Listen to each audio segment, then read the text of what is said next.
এক সময় ভগবান বিষ্ণু গরুড়ে চড়ে কৈলাস পর্বত ভ্রমণে গিয়েছিলেন। প্রবেশদ্বারে গরুড়কে রেখে তিনি নিজে মহাদেবের সঙ্গে সাক্ষাৎ করতে ভেতরে গেলেন। তখন কৈলাসের অপূর্ব প্রাকৃতিক সৌন্দর্য দেখে গরুড় মুগ্ধ হয়ে দেখছিলেন।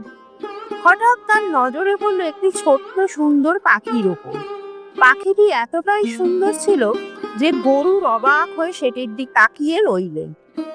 ঠিক সেই সময় যমরাজ কৈলাসে উপস্থিত হলেন।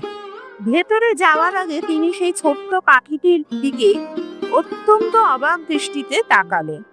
গরুড় ভাবলেন, যমরাজ যখন পাখিটিকে এভাবে দেখছেন, তার মানে তার মৃত্যু আসন্ন।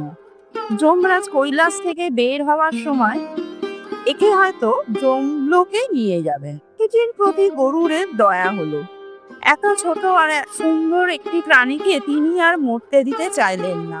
তিনি তৎক্ষণাৎ নিজের নখরে চেপে ধরে কৈলাস থেকে হাজার হাজার মাইল দূরে একটি গভীর জঙ্গলের ওপর রেখে দিয়ে আবার কৈলাসে ফিরে এলেন।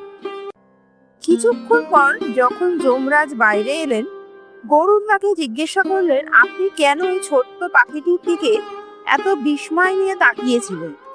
যমরাজ বললেন, গরুড়, যখন আমি পাখিটিকে দেখেছিলাম তখন ভাবছিলাম, বিধির বিধান অনুযায়ী এই পাখিটি আর কিছুক্ষণ পরেই এখান থেকে হাজার হাজার মাইল দূরের এক জঙ্গলে একটি সাপের মাধ্যমে ভক্ষিত হবে।